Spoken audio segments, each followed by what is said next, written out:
このように顔、目線あってもですね、ヘイトを買うことはありません。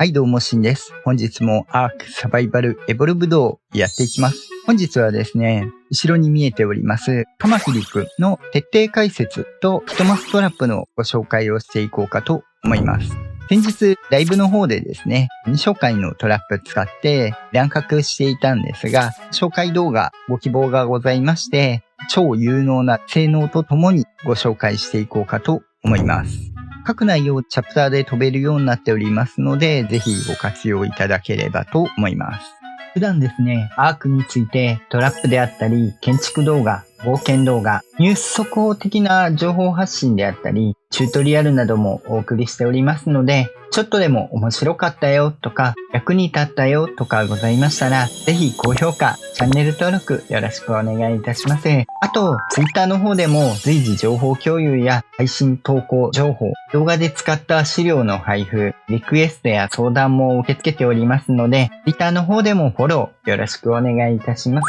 では、本編どうぞ。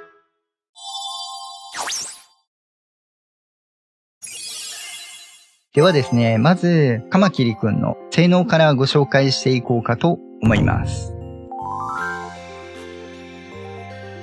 カマキリくんですね、サドルをつけてになるんですけども、通常の攻撃と飛びかかり攻撃があります。ただし、ジャンプができるわけではないので、あくまで飛びかかり攻撃だけになるんですけども、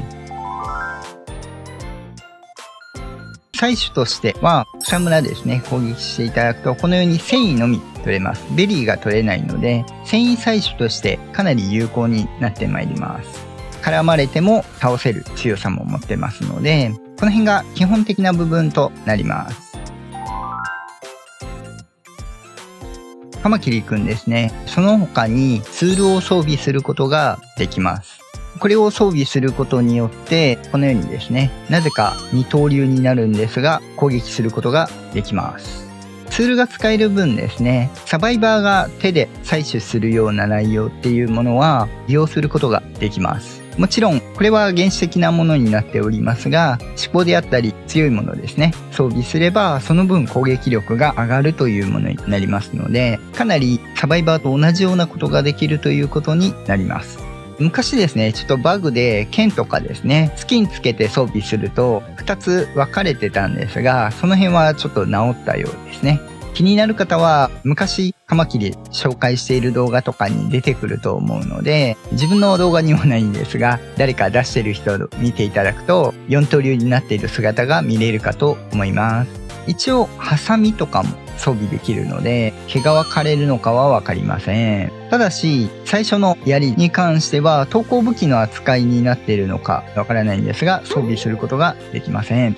あと、昔装備できたんですが、ムチですね。これも装備できなくなっているようですので、使えなくなりました。ちょっとね、ピーンってなって面白かったんですが、これもちょっと誰かのですね、漁っていただくと出てくると思うんですが、結構ネタで使われる内容でしたね。あと一応同じ近接武器でももちろんテックソードはちょっと使えないということになってしまいます。一応剥製ツールも装備できるようです。その他ですね、コンボを装備していただいて、ちょっと原始的だとしんどい可能性もあるんですが、至高のコンボとかですね、用意して、タコ殴りでですね、グロントとかティラノとかテイムしたりとかもできるようになります。その他、この収穫系のツールですね、ピッケル、斧、鎌使っていただいて、いろいろ採取をするということも可能になります。ピッケルでも斧でも鎌でもですね、それぞれ装備ができますので、鎌装備していただくと通常攻撃と一緒なんですが、鎌分攻撃力が上がりますんで、少し採取効率がいいものを装備すれば上がります。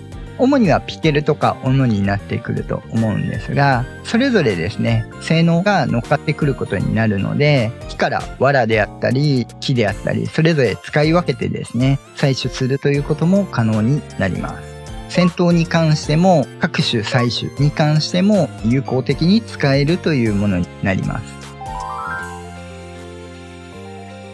主に使われるのはどちらかというと採取の方が多くなってまいりまして、その分ですね、やはり重要な部分は重量ということになってきます。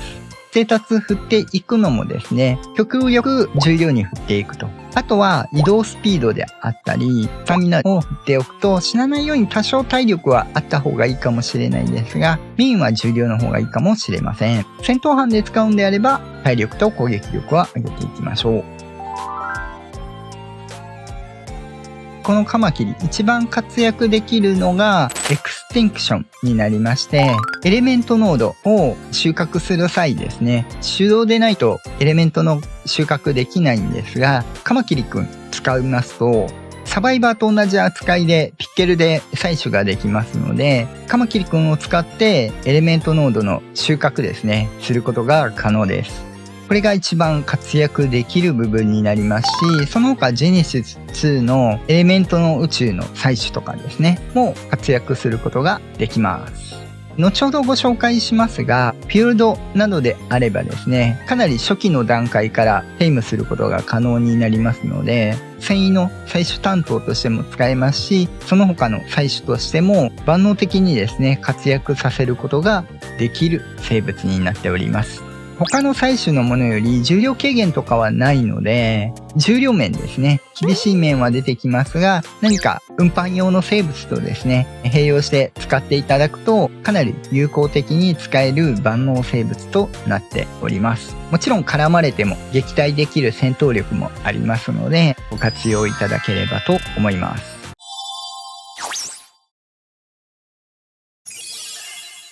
続いて、テイムについて。まずはカマキリくんの出現するマップなんですが、こちら。全マップではないんですが、結構出てきます。ただ、バルゲロに関しては、ワイバン谷の下のところになりますので、なかなかテイムは難しくなってしまいます。一応テイムしやすいマップとしては、後ほど理由ご紹介させていただきますが、フィヨルドとラグナロクになります。テイム方法は手渡しテイムになります。餌が少し特殊でして、基本的にはこのデスワームの角というものになります。これはスコーチドアースやラグナロクなどに出てくるデスワームという生物を倒すと手に入るアイテムです。これを使って手渡しをするという流れになります。もう一つですね、ケブカサイの角。これ初期はなかったんですが、デスワームが出ないマップにカマキリが出ることになりまして、テイムするためにケブカサイの角を使えるようになりました。ただしですね、こちら同じ性能ではなく、テイム効率が変わってきます。こちら見ていただくとわかりやすいかと思うんですが、恒例の神ゲー攻略さんのサイトになっております。のテイム計算機ですね。カマキリくん。仮に150をテイムするとすると、デスワームの角の場合、必要量が8になってます。所要時間も48分ぐらいになるんですが、これをケブカサイの角にしていただきますと、必要数が33個になります。テイム効率も落ちてます。所要時間も上がってます。必要量も上がりますし、テイム効率も下がってくるというものになります。イメージ的には肉食生物で言うと肉とキブルぐらいの違いがあることになりますので、デスワームの角手に入らないマップは仕方ないんですが、厳選等に関してはやはりデスワームの角でしていただいた方が厳選の効率が上がるということになります。デスワームの角なんですが、デスワームを狩らないと手に入りません。唯一ですね、フィヨルドに関してはデスワームの死骸がマップ上に配置されておりますので、右下のバルヘイムというところですね、行っていただくと死骸から獲得することが可能になります。その他はデスワーム狩らないといけないんですが、ちょうどいた。結構レアなんですけど、ちょうどいたので、いた。このようにですね、デスワームが出現します。スコーチドアースとか、基本的には砂漠地帯ですね。一応潜ってはいるので、決視点とかでですね、下から覗くとですね、透過してみるっていう裏技はあるんですが、ちょうど見つかってしまったので、なんとも言い難いところになるんですけども、こちらですね、倒していただいて獲得するということになります。今回これで倒しちゃいますね。倒しますと、このようにですね、デスワームの角が1個手に入ります。基本的に1個ずつになります。あとは黒真珠であったり、有機ポリマーであったり、ランダムでアイテムが手に入ることになります。生物的にですね、結構レアなので、なかなか見つけてですね、必要数用意するっていうのが結構大変です。フィヨルドで採取できる場合っていうのはかなり便利になってきます。ラグナロクに関してはですね、こちらの群衆のアーティファクトの洞窟ですね。地図はこちら。座標はこちら。ここ入っていただくと、アイスデスワームが出てきますので、デスワームクイーンとですね、こちらを周回していただくことで、かなりの量のデスワームの角が手に入ります。通常のデスワームよりは結構厳しい戦いにはなると思うんですけども、ブリードしたクマちゃんとかですね、使えば周回することも楽々できますので、使ってですね、集めることができます。それ以外のマップは結構デスワーム探してが大変だったりするので、結構集めるのは大変です。もう一つの毛深祭に関してはですね、どのマップも結構な割合で湧いてると思いますので、こちらも倒すと毛深祭の角が手に入ります。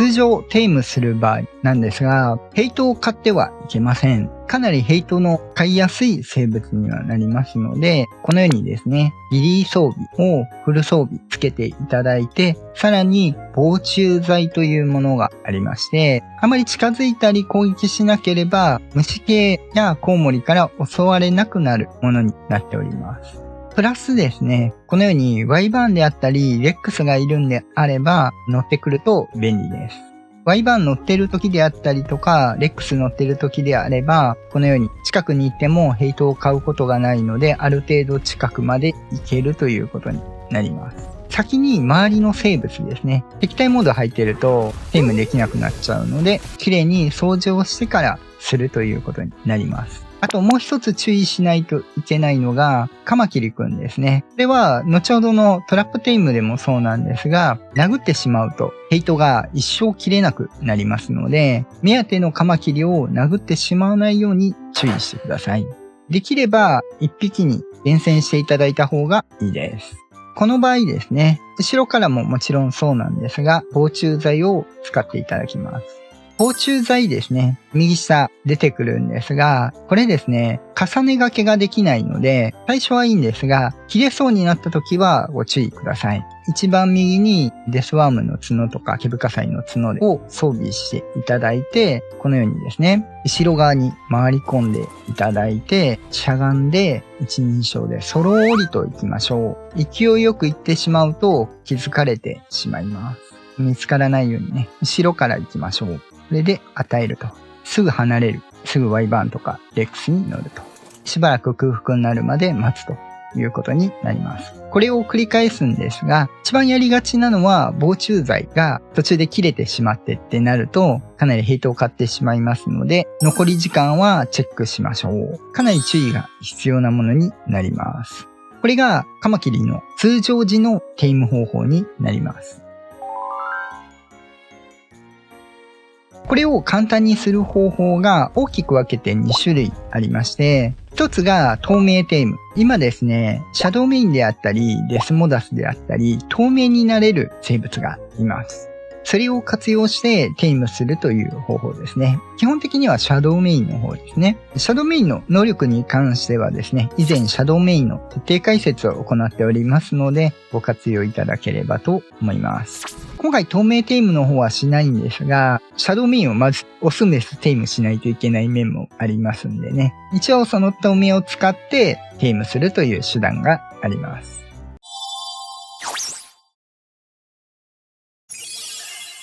ではですね、本題のトラップテイムについて。トラップテイムの場合ですね、今回のトラップ、特にギリースーツや防虫剤は不要となっております。ただですね、出現場所が暑い場所になっているので、基本的にはギリースーツは着ておいた方がいいかもしれません。まず必要素材がこちら。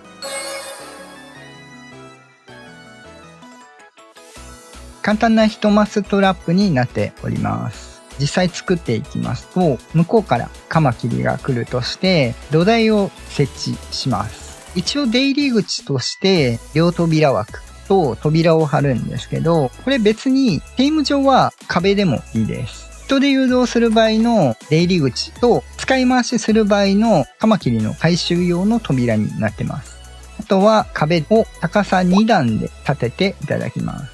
完全に囲われている状態ですね。スロープを入る側に2個ですね、設置していただきます。最後に柵をですね、向こう側につけていただきます。囲った方がいいかもしれないですが、基本的にこの1個で大丈夫です。サイドはなくても大丈夫です。あってもいいです。袋であったりですね、デスモダスとかであれば、体で押さえ込んでですね、下に落とすこともできるので、柵なくてもいける場合もあります。それ以外はあった方がいいです。飛び越し防止なんで、壁1個追加してもいいんですけどね、柵で大丈夫です。一応形としてはこれが完成形になります。こんな感じですね。では実践していきますね。今回ですね、フクロウくんを使って誘導しようかと思います。ちなみにラグ能力には出てきません。他の生物でも大丈夫ですし、人のみで誘導しても大丈夫です。この子にしますね。このまま誘導をしていくと。比較的自由に飛べるデスモダスであったり、フクロウだとピタって止まるんで、結構ですね、便利です。このまま階段を登っていただいて、フクロウとかだとここでピタって止まっていただくとですね、落としやすいことになりますんで、誘導がしやすいです。あとは、このままですね、今ヘイトが勝っているので、一旦ヘイトを離れて切ります。これでヘイトが切れている状態になりますので、1マスですんでね、このように足とか尻尾とかですね、出てます。囲われておりますので、このように顔、目線あってもですね、ヘイト買うことはありません。防虫剤は使ってませんでね。一応ギリ装備してなくても、ヘイト買うことはありません。この状態であればですね、あとは気楽に近く寄って手渡しをしていただくと。もちろんエリクシルもある程度、ちょっとね、離れすぎるとエリクシル与えれなかったりするんですが、与えることもこの状態で可能です。注意点としてですね、ここに扉あるんですけど、扉開けてしまうとヘイト買ってしまいますので、そこはご注意ください。殴らなければ大丈夫です。一発でも殴ってしまえばヘイトが切れないのでご注意ください。壁の状態は多分大丈夫なんですけど、誘導時ですね、殴って誘導とか、あとネット弾とかもですね、ヘイト切れないようなのでご注意いただければと思います。あとはもう気にせずですね、周り絡まれないようにだけ気をつけて、ひたすらフックになるのを待ってですね、与えていただければテイムできます。そろり近づくとかね、目線合わせないとか、いうようになってますんで、気楽にテイムしていただければと思います。もちろん横2マスでですね、まとめてテイムっていうことも可能です。1匹するんであれば、1マスの方が体絶対出てますんでね、手渡しはしやすいと思います。2マスにしちゃうと体出ない場合出てくると思うので、そこだけご注意いただければと思います。3匹とかですね、まとめて湧いたりしますんで、カマキリ割と集団で湧きますんでね、高レベルがいっぱいいるんであれば、2マス分作ってまとめてテイムっていうのも一つの手段ですし、入りやすい面もあります。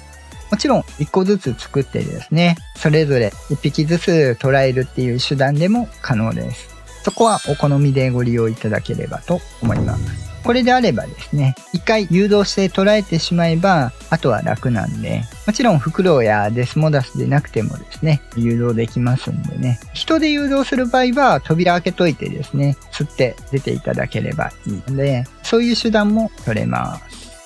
す。ぜひですね、ご活用いただければと思います。